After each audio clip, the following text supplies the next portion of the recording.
হাজার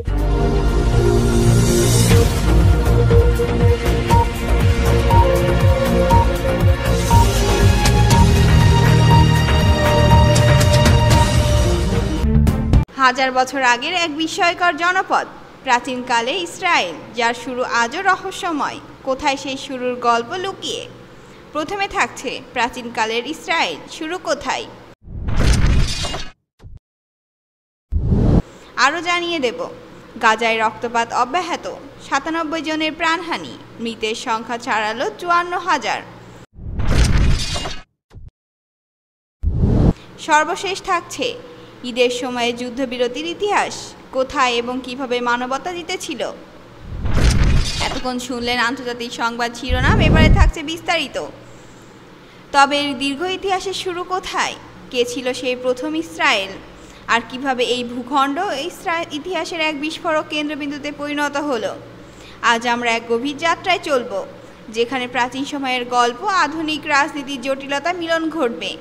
আমরা জানব সেই ইতিহাসের কথা, যা আজকের মধ্যপ্রাচ্যের সংকট ও সংঘাতের মূল ভিত্তি হয়ে দাঁড়িয়েছে। প্রাচীনকালে ইসরায়েল বলতে বোঝানো হয় একটি বিশেষ জনগোষ্ঠী, যারা হিব্রু ভাষায় কথা বলতো এবং নিজেদের ইসরায়েলীয় নামে পরিচিত করত। এই জনগোষ্ঠী প্রায় ৩,০০০ বছর আগে খ্রিস্টপূর্ব ১০০০ সালের আশেপাশে ফিলিস্তিনের আলা পাহাড়ি এলাকায় একটি শক্তিশালী রাজত্ব গড়ে তোলে। এই রাজত্বের কেন্দ্র ছিল জেরুজালেম, যেখানে রাজা ডেভিড ও তার ছেলে সোলোমন এক ঐতিহাসিক মন্দির নির্মাণ করে। এই মন্দিরটি ইহুদি ধর্মের জন্য অত্যন্ত পবিত্র স্থান, যা তাদের ঐক্যের প্রতীক ছিল। প্রাচীন ইসরায়েল ছিল ধর্মীয় পরিচয়ের ভিত্তিতে গঠিত একটি জনপদ। তাদের বিশ্বাস ছিল একেশ্বরবাদ, একমাত্র সর্বশক্তি স্রষ্টা ইয়াহওয়ে। তারা নিজেদেরকে সেই সৃষ্টিকর্তার নির্বাচিত জাতি হিসেবে বিশ্বাস করত। শুরুতে এই রাজত্ব ছিল একক, কিন্তু সময়ের বিবর্তনে নানা রাজনৈতিক, সামাজিক ও বাহ্যিক কারণে এটি বিভক্ত হয়। উত্তরের অংশ হয়ে দাঁড়ায় ইসরায়েল রাজ্য, আর দক্ষিণে জিহুদা রাজ্য প্রতিষ্ঠিত হয়। এই বিভাজনের পর থেকে তাদের ওপর একের পর এক শক্তিশালী সাম্রাজ্যের আগ্রাসন শুরু হয়। আসিরীয় সাম্রাজ্য তাদের প্রথম বড় হুমকি। এরপর আসে বাবেলীয় সাম্রাজ্য, পার্সিয়ান সাম্রাজ্য, গ্রিক সাম্রাজ্য এবং পরবর্তীতে রোমান সাম্রাজ্য। এই আক্রমণ ও দমন পীড়নের ফলে ইসরায়েলি জনগোষ্ঠী বারবার বিতাড়িত হয়ে বিভিন্ন অঞ্চলে ছড়িয়ে পড়ে, মধ্যপ্রাচ্য থেকে শুরু করে ইউরোপ পর্যন্ত। এই ব্যাপক বিচ্ছুরণকে ডায়াসপোরা বলা হয়। ডায়াসপোরা তাদের সাংস্কৃতিক, ধর্মীয় ও জাতিগত পরিচয়ের রক্ষাকবচ হলেও বহু বছর ধরে তাদের রাজনৈতিক স্বপ্নকে ছিন্নভিন্ন করে দেয়। তবে মনে রাখতে হবে, এই প্রাচীন ইসরায়েল ও আজকের আধুনিক রাষ্ট্র ইসরায়েল একই নয়। প্রাচীন ইসরায়েল ছিল একটি ধর্মীয় ও সাংস্কৃতিক পরিচয়ের প্রতীক, যা মূলত ঐতিহাসিক ও ধর্মীয় কাহিনীর অংশ। অপরদিকে আধুনিক ইসরায়েল রাষ্ট্র গঠিত হয় ১৯৪৮ সালে, যা সম্পূর্ণ নতুন রাজনৈতিক ও সামাজিক প্রেক্ষাপটে গড়ে উঠেছে। এর পেছনে রয়েছে ২০ শতকের ঔপনিবেশিক নীতি, দ্বিতীয় বিশ্বযুদ্ধের পর বিশ্ব রাজনীতির পরিবর্তন এবং সবচেয়ে বড় ভূমিকা পালন করছে জায়নবাদী আন্দোলন। জায়নবাদীরা এই প্রাচীন ইতিহাসকে তাদের আধুনিক রাষ্ট্র গঠনের আইনি ও নৈতিক ভিত্তি হিসেবে ব্যবহার করেন। তারা দাবি করেন যে এই ভূখণ্ড তাদের পূর্বপুরুষদের ঐতিহাসিক অধিকার। এই দাবি এবং ইতিহাসের ব্যাখ্যা আধুনিক ভূ রাজনীতির একটি জটিল দ্বন্দ্বের জন্ম দেয়। এই দ্বন্দ্ব মধ্যপ্রাচ্যের রাজনৈতিক মানচিত্রকে আজও সকলবন্দি করে রেখেছে। সংঘাত, বিতর্ক ও রক্তপাতের অন্ধকার ছায়া আজও এখানে বিরাজমান। প্রাচীন ইতিহাসের ছায়া আধুনিক রাষ্ট্র গঠনের পথে ছড়িয়ে আছে রাজনৈতিক, সামাজিক ও ধর্মীয় সংঘাতের নানা কারণ।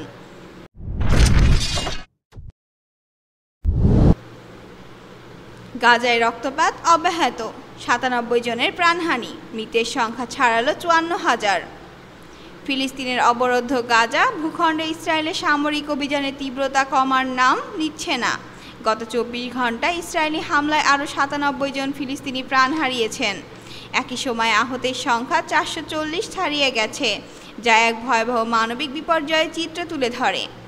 গাজার স্বাস্থ্য কর্তৃপক্ষ বুধবার জানায়, ২০২৩ সালের ৭ অক্টোবর থেকে এই সামরিক অভিযানের শুরু থেকে মোট নিহতের সংখ্যা দাঁড়িয়েছে ৫৪,৬০৭ জনে।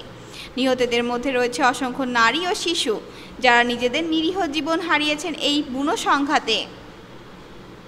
শুধুমাত্র 2025 সালের 18 মার্চ থেকে 4 জুন পর্যন্ত সময়কালে মারা গেছেন 4335 জন, আহত হয়েছেন 13300 এরও বেশি। এই সংখ্যাগুলো ফিলিস্তিনের মানুষের ওপর চলমান অত্যাচারের ভয়াবহতাকেই তুলে ধরে। জাতিসংঘের মানবিক সহায়তা প্রধান টম ফ্লেচার বুধবার এক বিবৃতিতে বলেন, গাজার বাসিন্দারা খাদ্য সংগ্রহের জন্য বের হলে তারা গুলিবিদ্ধ হচ্ছেন এবং প্রাণ হারাচ্ছেন। এই হামলা ইচ্ছাকৃত একটি কৌশল, যা ফিলিস্তিনের জনগণকে তাদের মৌলিক মানবাধিকার ও চাহিদা থেকে বঞ্চিত করছে। তিনি আরও জানান, বিশ্ব আজ প্রত্যক্ষ করছে, গাজার মানুষ শুধুমাত্র তাদের খাদ্যের জন্য চেষ্টা করলেও তারা গুলিবিদ্ধ হচ্ছে, আহত হচ্ছে বা প্রাণ হারাচ্ছে। গত মঙ্গলবার দক্ষিণ গাজায় ইসরায়েলি বাহিনীর গুলিতে গাজা হিউম্যানিটেরিয়ান ফাউন্ডেশনের একটি ত্রাণ কেন্দ্রের কাছে 27 জন নিহত হয়। এই ঘটনায় সেনাবাহিনী তদন্ত চালাচ্ছে বলে জানানো হয়েছে। এই সংকটময় পরিস্থিতিতে গাজায় কাজ করা মার্কিন ও ইসরায়েলি সমর্থিত একটি ত্রাণ সংগঠন তাদের বিতরণ কেন্দ্রগুলোতে সাময়িক বন্ধ করার ঘোষণা করেছে, কারণ ইসরায়েলি সেনাবাহিনী এই পথগুলোকে এখন যুদ্ধক্ষেত্র হিসেবে ঘোষণা করেছে, যা মানবিক সহায়তার জন্য এক বিশাল চ্যালেঞ্জ সৃষ্টি করেছে। জাতিসংঘ মহাসচিব অ্যান্তোনিও গুতেরেসের আহ্বানের পরিপ্রেক্ষিতে টম ফ্লেচার বলেছেন, এই ঘটনাগুলো বিচ্ছিন্ন নয়, বরং এটি একটি পরিকল্পিত কর্মকাণ্ড। আন্তর্জাতিক সম্প্রদায় মানবাধিকার সংগঠনগুলো বারবার এসব ঘটনাকে ঘৃণ্য, আক্রমণ ও মানবতা বিরোধী অপরাধ হিসেবে উল্লেখ করেছে, কিন্তু সামরিক ও রাজনৈতিক জটিলতায় সাধারণ মানুষের জীবন এক ভয়াবহ গোলকধাঁধায় পরিণত হয়েছে। এই পরিস্থিতির অবসান ছাড়া গাজার জনগণ আর কতদিন মানবাধিকার থেকে বঞ্চিত থাকবে তা সময়ই বলে দেবে। ঈদের সময় যুদ্ধবিরতির ইতিহাস, কোথায় এবং কিভাবে মানবতা জিতেছিল। 1914 সালের প্রথম বিশ্বযুদ্ধের সময় ঘটে এই অভাবনীয় ঘটনা। পশ্চিম ফ্রন্টে ব্রিটিশ ও জার্মান সৈন্যরা ঈদের মতো উৎসবের সময় অস্ত্র নামিয়ে রাখে। একদিনের জন্য তারা থেমে যায়, একে অপরকে শুভেচ্ছা জানায়। যদিও ইতিহাসে এটি ক্রিসমাস ট্রুস নামে পরিচিত, তবুও মানবতা সেই মুহূর্তে ঈদের মুহূর্তের মতো অনন্য।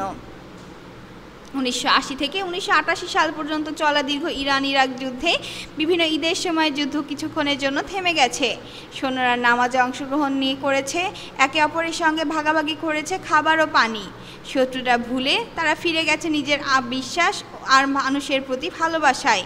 এটাই ছিল যুদ্ধের মাঝখানে শান্তির এক মৃদু নিঃশ্বাস। আফগানিস্তানের যুদ্ধক্ষেত্রেও বহুবার ঈদের সময় দেখা গেছে যুদ্ধবিরতি।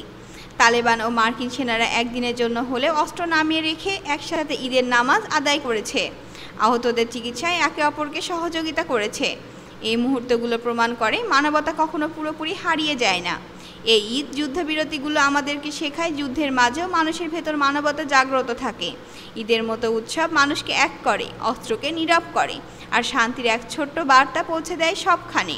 যখন বিশ্বাস, সম্মান আর সহানুভূতি সামনে আসে, তখনই জাগে সত্যিকারের মানবতা। উপরিউক্ত বিষয়গুলোতে আপনাদের মতামত কী তা অবশ্যই জানাবেন কমেন্টের মাধ্যমে। ধন্যবাদ।